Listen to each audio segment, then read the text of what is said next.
अरे वाह मेरे प्यारे दोस्तों, पिछली बार हमने रामायण की कितनी प्यारी बातें जानी, है ना। आज हम उस कहानी को और आगे बढ़ाएंगे। चलो मिलकर खोलते हैं रामायण का दूसरा पन्ना, अयोध्या कांड। ये कांड हमें प्रेम, त्याग और कर्तव्य के कुछ अनमोल पाठ सिखाएगा। तैयार हो? भगवान राम के अद्वितीय गुणों, प्रजा के प्रति उनके प्रेम और उनकी लोकप्रियता को देखते हुए वृद्ध हो चुके राजा दशरथ ने उन्हें युवराज, उत्तराधिकारी बनाने का निर्णय लिया। इस शुभ घोषणा से अयोध्या के नागरिक अत्यंत प्रसन्न हुए और पूरे नगर में उत्सव का माहौल छा गया। सभी राम को भावी राजा के रूप में देखने के लिए उत्सुक थे और उनके राज्याभिषेक की प्रतीक्षा कर रहे थे। हालांकि होनी को कुछ और ही मंजूर था। मंत्रा नामक एक कुटिल दासी ने राजा दशरथ की प्रिय रानी कैकेयी के मन में ईर्ष्या और द्वेष की भावना भरकर उन्हें भड़का दिया। मंत्रा ने कैकेयी को राजा दशरथ द्वारा वर्षों पहले दिए गए 2 वरदानों की याद दिलाई, जिनका उपयोग वह अपने पुत्र भरत के लिए राजगद्दी और राम के लिए 14 वर्ष का वनवास मांगने के लिए करने लगी। मंत्रा के बहकावे में आकर कैकेयी ने महाराज दशरथ से अपने दोनों वरदान मांगे, जिससे राजा दशरथ गहरे शोक में डूब गए। राम अपने पिता के वचन के प्रति दृढ़ थे। उन्होंने अपने पिता की आज्ञा का पालन करते हुए तत्काल वनवास जाने का निर्णय लिया। सीता और लक्ष्मण ने भी राम के प्रति अपने अटूट प्रेम और कर्तव्यनिष्ठा का परिचय देते हुए उनके साथ वन जाने का आग्रह किया। राम के लिए अपने पिता के वचन का पालन करना और सीता व लक्ष्मण का उनके प्रति अटूट स्नेह उनके चरित्र की दृढ़ता और मर्यादा को दर्शाता है। भरत उस समय अयोध्या में नहीं थे, वे अपने मामा के घर गए हुए थे। जब वे वापस अयोध्या आए और उन्हें कैकेयी के षड्यंत्र और राम के वनवास के बारे में पता चला, तो वे अत्यंत दुखी और क्रोधित हुए।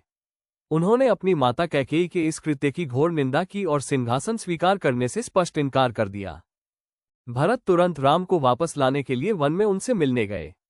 भरत ने राम से अयोध्या लौटकर राज करने का अनुरोध किया, लेकिन राम ने अपने पिता के वचन का सम्मान करते हुए और धर्म का पालन करते हुए लौटने से मना कर दिया। अंततः भरत राम की खड़ाओं, पैर की पादुकाएं लेकर अयोध्या लौटे और उन्हें सिंहासन पर रखकर राम के प्रतिनिधि के रूप में शासन करने लगे। भरत का यह महान त्याग उनके धर्मपरायणता और अपने बड़े भाई राम के प्रति गहरे सम्मान को दर्शाता है। अयोध्या कांड श्री रामचरितमानस का दूसरा कांड है और इसका अर्थ है वो स्थान जहां कभी युद्ध न हुआ हो। रामचरितमानस के 7 कांडों में से 6 में किसी न किसी युद्ध की कथा मिलती है, लेकिन अयोध्या कांड में किसी युद्ध की कथा नहीं है। अयोध्या कांड में श्रीराम के वनगमन से लेकर श्रीराम भरत मिलाप तक की घटनाओं का सार है। इस कांड के माध्यम से गोस्वामी तुलसीदास जी ने अनेक नैतिक पारिवारिक मूल्यों की स्थापना की है। ये कांड पारिवारिक संबंधों के बीच समन्वय स्थापित करके एक आदर्श परिवार की उद्भावना करता है, जिसके आदर्श आज भी अनुकरणीय है। इसमें पिता पुत्र के संबंध का आदर्श रूप प्रस्तुत किया गया है। अयोध्या कांड में राम के अपने भाइयों के प्रति प्रेम को अत्यंत सरल और भावपूर्ण शब्दों में व्यक्त किया गया है। सभी को श्री राम वैसे ही प्रिय हैं जैसे वे राजा दशरथ को थे। भरत के आने की सूचना देने वाले अनेक शुभ शकुन दिखाई देते हैं। श्री राम किसी प्रकार किए गए एक ही उपकार से संतुष्ट हो जाते थे और सैकड़ों अपकार को भी भूल जाते थे। जब से श्री रामचंद्र जी विवाह करके घर आए तब से अयोध्या में नित्य नए मंगल हो रहे हैं और आनंद के बधवे बज रहे हैं। अगर कहानी अच्छी लगी तो लिखिए जय श्री राम।